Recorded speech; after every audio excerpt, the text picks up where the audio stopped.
And welcome to episode 35 of the GrowCast show. I hope you enjoyed Marian and Archana in episode 34, but I'm back in case you missed me. And today with me, I have a very close friend of mine who I've known for a very long time. And I'm very happy to have him over here because he's a hard man to catch. He's usually out of Singapore most of the time. But I have with me today Jeet Puru, and he is the founder of Ideas and Inspiration, which I feel is Singapore's most subscribed personal development YouTube channel. And I will tell you how many subscribers they have in a short while. But let me introduce my friend to you, Jeet. Jeet, how are you feeling today? Feeling great, Vicky. Actually, super honored to be on the GrowCast podcast and the GrowCast channel. It's been a while. I've seen the work that you've been doing, and yeah, super honored. What does being better than normal mean to you? To be honest, okay, it's a very good question because it makes me ponder a little bit and think about it a little bit more deeply, because I've always been happy just being normal, honestly, because the way I look at it, normal by whose standards, right? Because if we are in pursuit of being better than normal based on other people's standards, then I think it's a losing battle, all right? Because we are not doing it for ourselves. But if it's better than normal by our own standards, then I think it's worth looking into. And if you were to ask me, for me, what better than normal means is looking at how I can better add value to people, to the community, people around me, better than I did yesterday. And for me, just that, because if yesterday was the baseline for normal, right? What can I do a little bit better today? And it doesn't mean leaps and bounds. It's just little things of how I can better add value. I would say that's better than normal for me. And what makes you better than normal? I wouldn't say it's my need, it's my want to serve. I've got a lot of pleasure, a lot of fulfillment, I would say, not just pleasure, a lot of fulfillment from helping others. And I think that's where being better than normal comes from for me. Just this genuine fulfillment of knowing that I have helped someone else be better, have a better quality of life, be in a better position to improve their quality of life. That's where it is. So I would say that's where it comes from. The origin story of Ideas and Inspiration. Well, in 2018, right? Actually, in about 2017, I was looking at different avenues of how I can add value to the community, especially in the self-help space, right? So as a professional speaker, as an author, I was doing the self-development stuff for people, but that's for business. Corporates would engage me.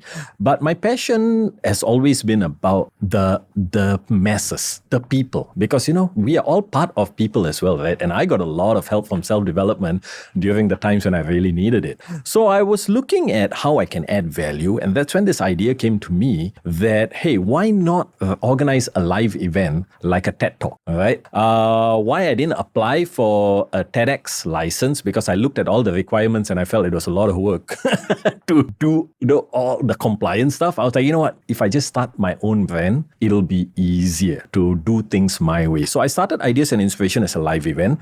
From 2018 to 2020, I ran 4 events a year, okay? Once every quarter. At each event, I would get about 300 people in attendance, and I'll get 5 people to take stage. And just to share either an inspiring story or an idea that can help the people in attendance transform their life, positive change. While I was doing it, I was also looking at what TED was doing, and I was modeling excellence. So I noticed that, TED recorded all of their videos, put it up on a YouTube channel. I was like, you know what, if they are doing it, then, just don't reinvent the wheel, just do the same thing. And that's how the YouTube channel started. Just as an avenue for people to get these videos, this knowledge free. Okay, so I started the channel 2018, put all the videos up, and that's how it began. So obviously right now I don't do live events anymore. COVID kind of put a stop to that. But we still produce a lot of content for the channel, and it's good stuff. And how did the name Ideas and Inspiration come about? Okay,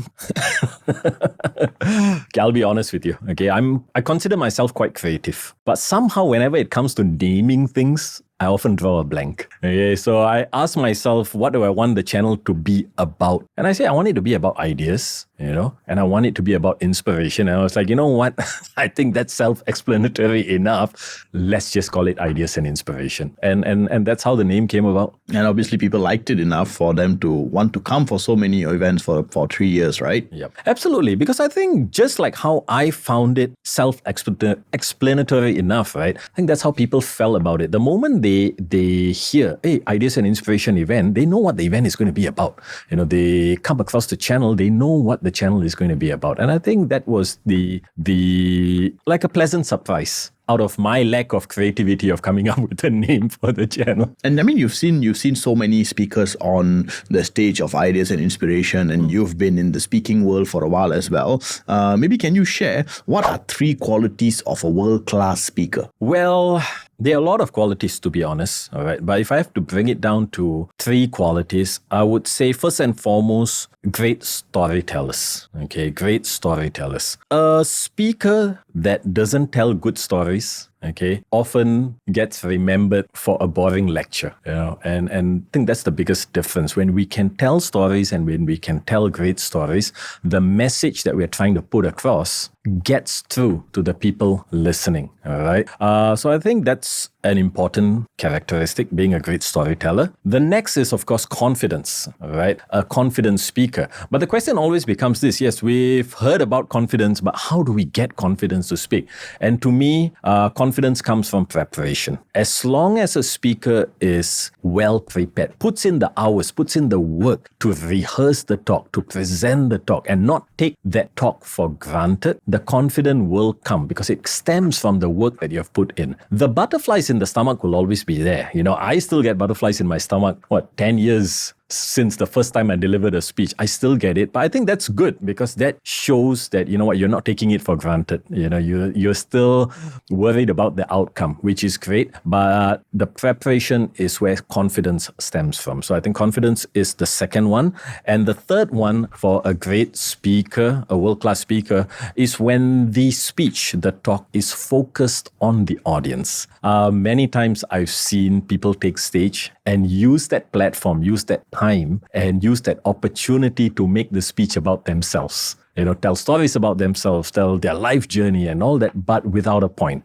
There's a saying that I like sharing to public speakers, and that is every point you tell needs to have a story, and every story you tell needs to have a point.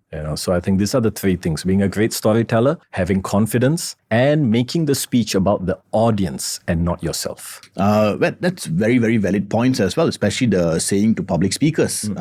And I mean, since you've seen so many speakers as well, who is your favorite speaker and why? Wow, this is a tough one, to be honest, because I've not only been around a lot of speakers, I've also studied a lot of speakers. I still watch a lot of speeches. And I feel that every speaker out there can teach you something. So I don't think I have one public speaker or one speaker per se that is my absolute favorite. I think I look at it more from what are the different areas of a speech or different characteristics that certain speakers have that I'm drawn to. So for example, I've always liked Steve Jobs, whenever he does presentation, like the millions of people out there. And I think Steve Jobs, for me, it's a reflection of preparation. I've seen the videos, I've seen the little documentaries where Steve Jobs is preparing for every launch event, like wholeheartedly, diligently, just putting in the work, making sure that his delivery is perfect each time. And for me, I think I love that it shows the value of preparation, because if Steve Jobs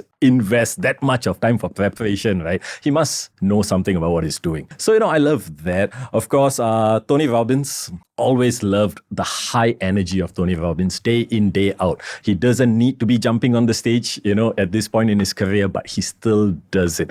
Even if you look at when he's doing virtual events these days or in his studio, he's still jumping, So energy-wise, I love Tony Robbins. Sadhguru, all right, for his wisdom. I love the way how he answers the question with so much of soul and wisdom. And that's something that I'm always looking at, how can we as a speaker embody that as well, that calmness, that collectiveness, and that thought process to give answers that are profound, okay? But having said that, I don't always just look at public speakers. There are some public personalities as well, which I think are excellent. Like, for example, Matthew McConaughey, all right? If the first time I was so moved by listening to Matthew McConaughey speak was when he accepted his Oscar. And what he shared at his acceptance speech, wow, all right, blew me away in terms of, again, the reflection of his values and his thought process. And ever since then, I've been following his Instagram, where he puts a lot of his videos out. And whenever he says something, it's always that articulation of ideas that I'm drawn to. I feel it's amazing. Keanu Reeves, right? He's not a public speaker, right? But if you go and look at some of the interviews that he's done on late night shows, pay attention to how he pauses before he answers any question. Everything is about a thought process and giving it thought. And I think public speakers could use that as well. So lots of people, really lots and lots of people out there. Very nice, very, very nice. A very comprehensive list that you have, a good variety as well. And I mean, now that you are Singapore's biggest personal development YouTube channel, at least with about 615,000 subscribers, how did the Ideas and Inspiration channel grow to 615,000 subscribers? Well, I think first and foremost, I did not know that we are the largest self-development YouTube channel. But I'm very grateful for it, because I think it's a reflection of the work that we've put in. And more than that, it's the support that we have received. So how did we grow to 615,000? Was that the question? I think it's just being consistent with why we're doing what we're doing. And consistently putting in the work, even when we were not seeing the results. Okay, because to be honest, the channel started in 2018, all right? Late 2019, almost 2 years, all right? The channel only had 300 subscribers. All right, for more than 18 months, it only had 300 subscribers. And mind you, I was running 4 events a year. Each event had about 300 people in attendance. Every event, we had about 50% returning. Okay, so which means every year, there must have been at least about 700-800 new people. Okay, and after almost 2 years, I only had 300 subscribers. Was it disappointing? I wouldn't say it was disappointing, but I think it was a little bit disheartening, because I'm like, hey, it's about 700 people a year and I've only got 300 subscribers. A little bit disheartening, but hey, you know what? Focus on the goal. The goal is to make this knowledge available for the masses, for whoever who needs it. You see, when I was a lot younger, my goal was to change the world and inspire the world. I now realize that, that's not what I want to do anymore. I want to inspire the people who wants that inspiration, who needs that inspiration. And if it's 300 people, so be it. It's all well and good with me. But late 2019 was when one of the videos started going a little bit viral. Okay, and this video started attracting more subscribers in. And I must say that was the first time that I actually started looking into YouTube analytics and like, hey, what's going on? How is this happening? How am I jumping from, how did I take 18 months to get 300 subscribers and then within a week I'm 600 subscribers? I just double. Kind of like that bamboo tree metaphor, right? Where it's slow to grow, but when it starts, that's it. It shoots. So I started paying more attention into the whole analytics behind YouTube, started watching a lot of videos of other content creators of how they ride the momentum. That means when one video is going viral, what do you do next? How do you ride the momentum? How do you tag the next video? How do you start looking at where your audience is coming from? How do you cater? So I started studying other content creators, started learning from other content creators, and very quickly tagged my next video that went viral. Okay, so rode the momentum of the first video, managed to get the second video to go viral, and before I knew it, I had 2 videos that are going viral. These 2 videos is still sitting at 1 million views, and the other one is 14 million views, almost 40, and they're still growing every day. They're still getting a lot of views. But after that, I really started looking at, okay, how do we make this work? Because when I qualified for the YouTube Partner Program, which means I could turn on monetization, the first day that I turned it on, I went to bed, I woke up the next morning, I noticed that my channel made $3. One of the most exciting days of my life, because never have I made $3 while I was asleep. So I think after that, it's just putting in the work, creating more content consistently, and looking at what the audience is looking for, and just sticking to the game plan, man. I would say sticking to the game plan, and here we are, 2018, 6 years later, almost 615,000. Yeah. Yeah. And what advice would you give to any Singaporean who wants to start a new YouTube channel? Well, I would say, first and foremost, be clear of the value that you want to add, okay? Because end of the day, right, when we start a channel, when we start a platform, especially for people, we are adding value into their lives, and there are many different ways we can add value. Like we can add value through entertainment, we can add value through insights, through inspiration, through self-development. So pick how you want to add value, okay, and then focus on how you can add value to your audience. Because a lot of times I notice that people get drawn into making the channel about themselves. Just like I told you, public speakers, a good public speaker makes their speech about the audience. So how can you start? Be very clear about what value you want to add. Okay, next, have a content plan. That means really plan out your content. And your content plan has got to be in line with the value that you want to add. Third,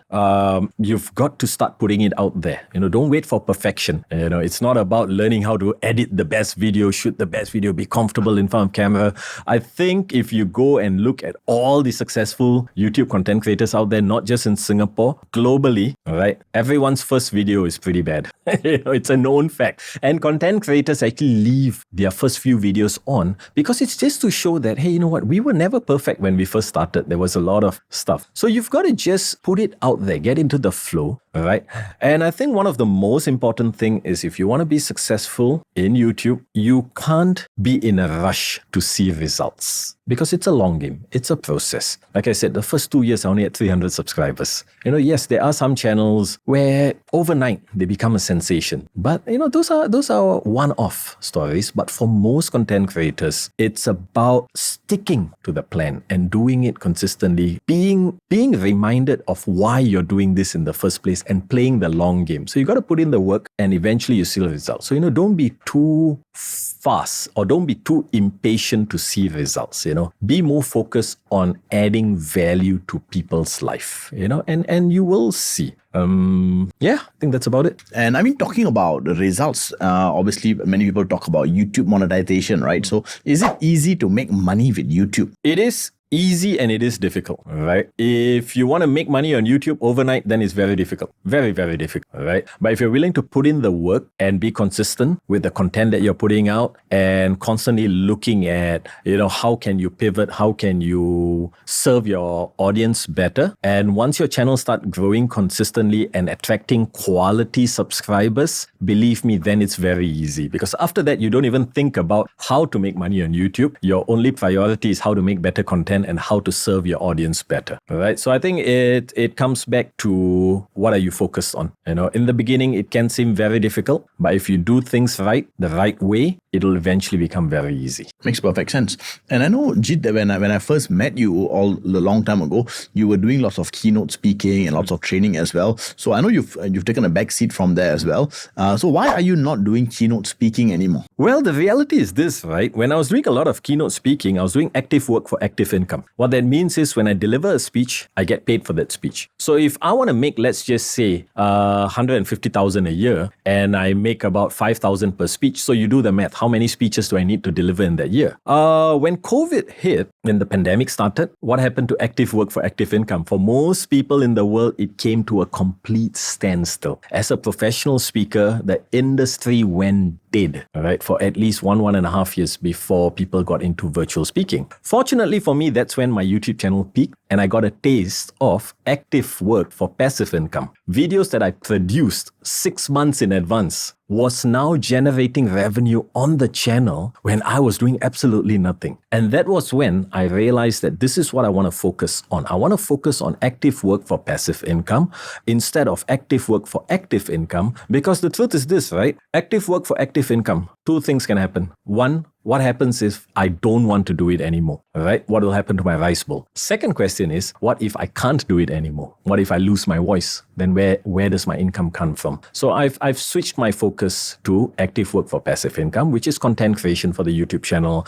writing more books, creating e-learning courses, and having it out there as a form of royalty-based earning. And as a result of that, keynote speeches still happen. I still do speak, but they are spillovers. I get requests, but the ball's in my court now. If I want to do it, if the event interests me, if the topic interests me, I do it. If not, I just pass it on. I know you've got a concept that you shared with me previously. What are the 3 verticals where you share on how to earn money while you sleep? Okay, so the 3 verticals are this. Vertical 1 is you put in the work, but you don't see any money directly. Vertical 1 is marketing. All right. Vertical 2 is active work for active income. So as a professional speaker myself, as a corporate trainer, in the past, I only get paid when I deliver a speech, when I conduct a training workshop. If I don't do the work, I don't get paid. So in the past, vertical 1, marketing, leads to vertical 2, where I get paid once for the work that I do. Vertical 3 was something I discovered way later on in my career, which is active work for passive income. You put in the work once, you produce content, you put it up on an online space, and then you earn royalties from it on a continual basis, residual income. Once I realized the power of vertical 3 that allows me to earn money while I sleep, my focus then shifted from vertical 1 to vertical 3, where vertical 2 now took a backseat and it became spillover traffic from vertical 3. So simply put, vertical 1, marketing, you put in the work, you don't get paid for it directly. Vertical 2, active work for active income. Vertical 3, active work for passive income. And from the 3 verticals, which would you say is the most important? Most important in terms of making money while you sleep, right? So obviously, if you have nothing to sell, you can't make money while you sleep. So you still need your product. So I would say you have to start with vertical 3. You must have an online product that can generate revenue for you. For myself, I have my YouTube channel that generates revenue for me while I sleep, which is great. And then I've got my books, I've got my ebooks, and I'm developing a couple of e-learning courses. So these are all products. So you need your product. So you have to start with a product. Once you have your product, then the second vertical that's the most important is vertical 1, marketing. Because now it's about how do you drive traffic? How do you make your product out there? How do you make it known to others that you have this product? So then you have to focus on your marketing. So you have to do things like, hey, maybe, write articles, free blog pages, give free speeches, maybe have your TikTok channel, your Instagram channel, your Facebook page, where you are sharing a lot of free content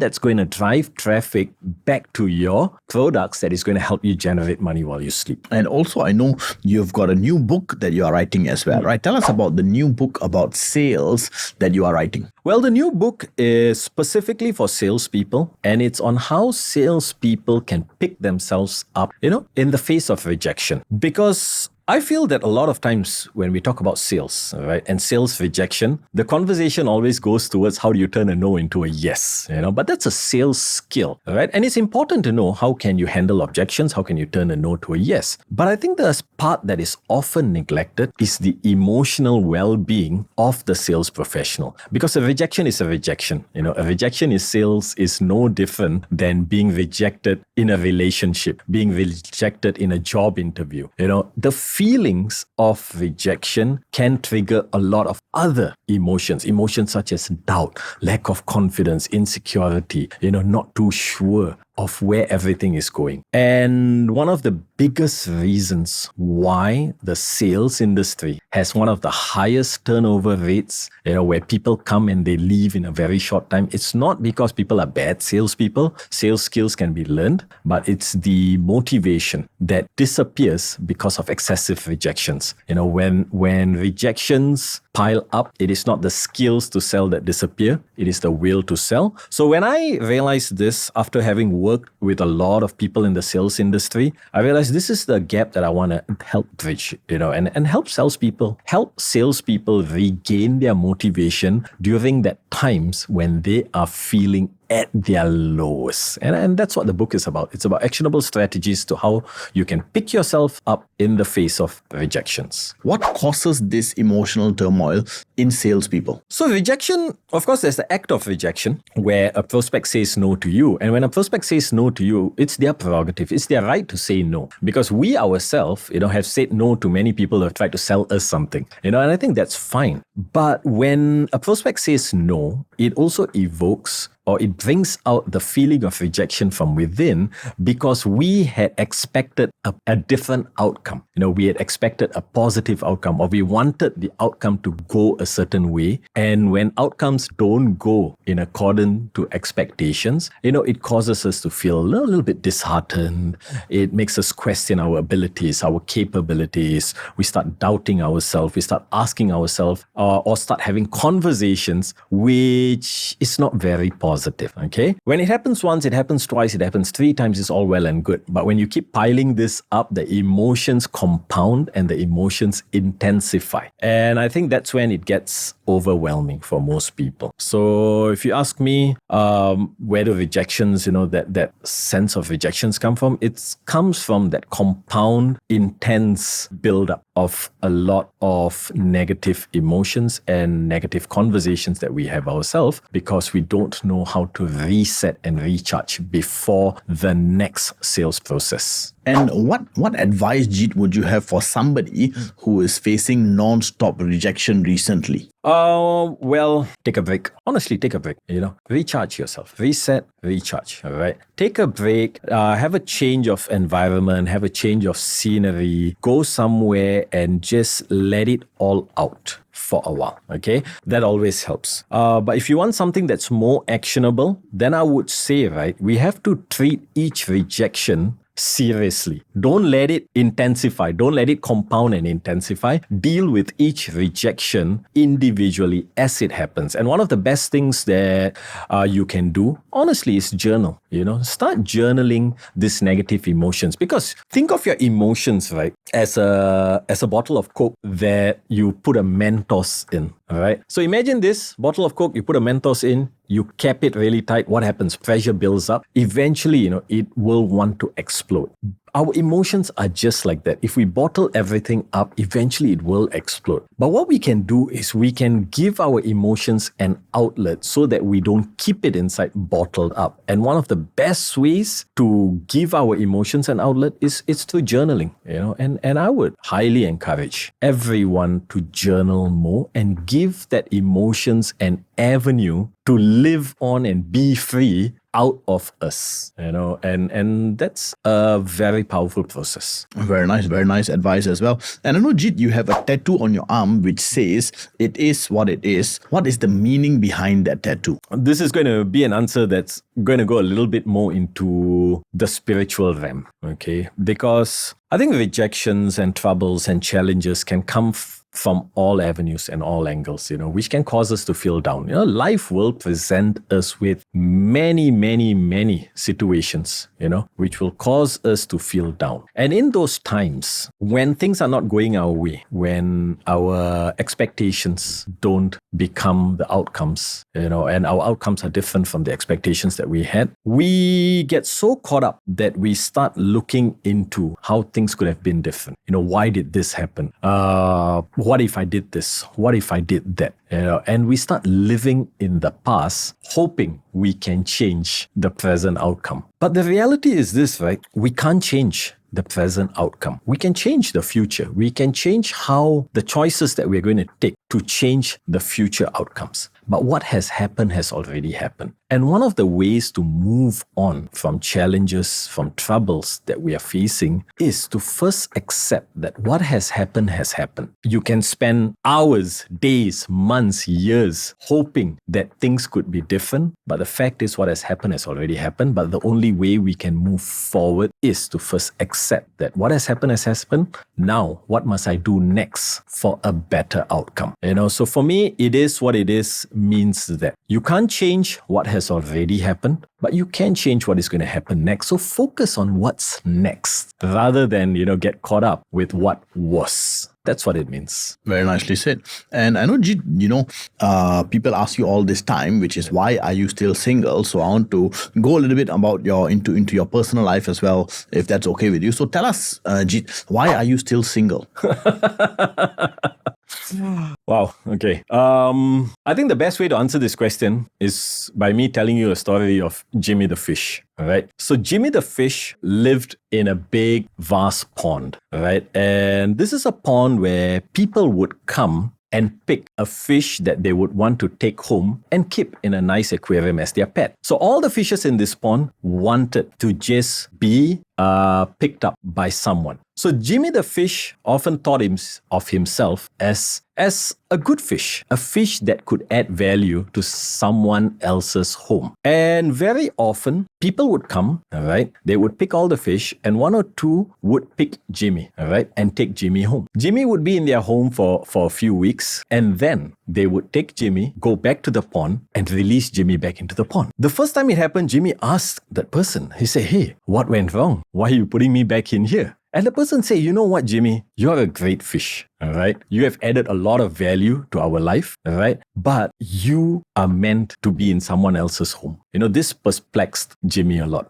Jimmy the fish couldn't understand it. If I'm a great catch, why don't you just keep me? Why are you giving me away for someone else? So this went on again and again and again, where Jimmy would go to someone's home, all right? Be there for a while, and then they would release Jimmy back into the pond. So it got to a point where Jimmy couldn't take it. So Jimmy went to the wise tortoise to ask for advice. And the wise tortoise told Jimmy, said that, "Hey, if you keep focusing on why people let you go, you will never get the answers, because all you can focus on is what do you want to do next." And that gave Jimmy the clarity that his role is to be the best fish that he can be and be in that pond, because the person that's going to accept him for who he is just hasn't got to that pond yet. All right. So like Jimmy the fish, if your question is why am I still single, honestly, I don't know. But what am I focused on? Just making myself a good fish so that when the right person comes along, it'll be easy. I mean, that's great advice as well, considering in a place like Singapore, where I think if so many people feel like Jimmy the fish as well, right? Yep. So what advice would you have for somebody who is, in their late 30s, in their late 40s, and they feel a little bit alone, they feel a little bit lonely, they feel that they're not being picked in the vast pond that is there? What advice would you have for somebody who's single in their 30s and 40s in Singapore? Hey, just focus on life, man. I would say that would be my advice. Focus on life. It's not easy, all right? It's not easy feeling all alone, because there is a difference between feeling lonely and feeling all alone, right? Loneliness is a state of mind, and loneliness can be fixed quite easily. Call up a couple of friends, go out, have some drinks, have some good food, visit family, that's actually quite easy. But that sense of aloneness can sometimes be a fact, where you go home and there's nothing there, and that becomes that reminder that, hey, there's nothing worth in your life, and it can feel like that. But this is where we have to focus on, okay, well, if I don't have this part in life, but what do I have in life? And it's about training yourself to have a sense of gratitude for what you have, rather than once again be caught up with what you don't have. Okay, so my advice would be that just move forward with life, right? The time will come, and we have to hold on to that faith. I hold on to that faith every day, that the time will come, and we cannot lose faith, because when we lose faith, all hope goes, and then it can be a very dark path. Right? So my advice would be just that, focus on doing the things that matter instead of being caught up with what isn't there. And I know, Jeet, also you shared a little bit about your foray into the dark path for a while, right? When you had your struggle with depression as well. So tell us a bit more. How did you cope when you were going through a dark phase in your life?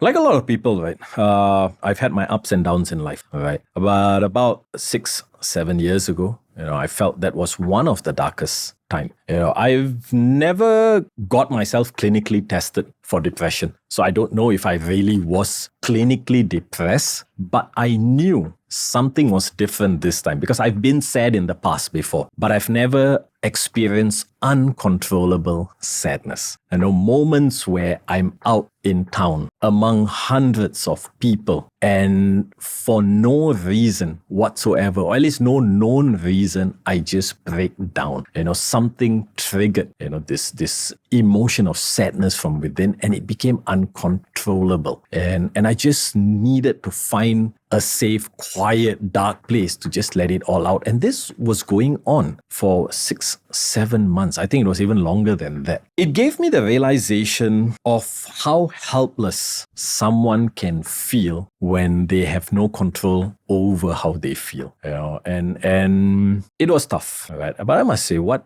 eventually got me out of it was the tools of self-development, the constant reminders to focus on my well-being, the focus to not focus and dwell over what went wrong, and instead focus on, what can I do next to feel better? Having a positive support system around, talking to people about what's inside of me instead of suppressing them inside, that helped as well. Being physically active, just going out there doing things. I took a break from life. I'll be very honest. I took a break from life and I went traveling for 9.5 months because I just needed a change of scenery. And I just went to get my mind straight again and to detach myself, right, from the toxic thoughts that I was having, and that was my journey into that. It was a dark journey, but in hindsight, I think it was a journey that I had no control over. It happened, but I came out with a better understanding of how I can,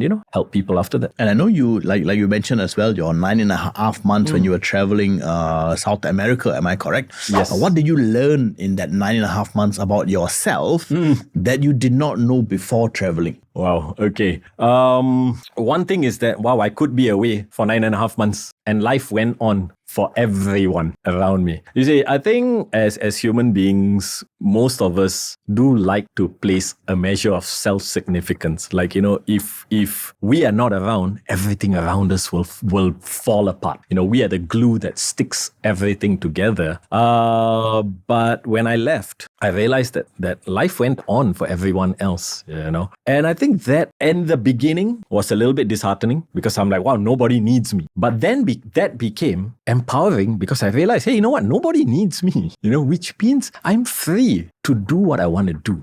So that was something that I learned. But I would say the biggest lesson for me, the biggest lesson happened when I came back. 9.5 months I was away. All right. When I came back to Singapore after 9.5 months, I stepped into my house. All right. I live alone. I stepped into my house, which I've pretty much left for 9.5 months. I went in, I stood there, I walked around, and I had this thought in my head that, hey, there's absolutely nothing in this house that I need because everything that I need is in my bags with me. What I need for utilities, for my amenities, my clothes, for work, everything was in my bag. Which then brought about the second question, which was, why do I have so many things in my house? And that's when I realized that just like things, our thoughts are the same way. We sometimes hold on to a lot of things that we don't need, but what we need is actually very little. And that started this whole detachment process. Detachment from toxicities in our life,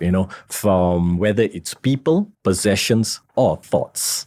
Very nicely said. And I know you've got a lot more to share, but I definitely need to have you back in another show as well. But now if anybody wants to get in touch with you, they want to learn about how to start their YouTube channel, or they want to learn about the 3 systems that you have with regards to making money when you sleep, where can someone get in touch with you? How can someone get in touch with you? Well, I'm on TikTok. Go to TikTok, follow me on TikTok, Jit Puru. And I look at the comments and I look at my messages as well. If anybody needs any help, with regards to how to start their channel, how to grow their channel, I'm more than happy to help. I don't have a course because honestly, it's not something that I want to make money out of. I rather focus on just adding value. All right. So just ask me any questions that you want.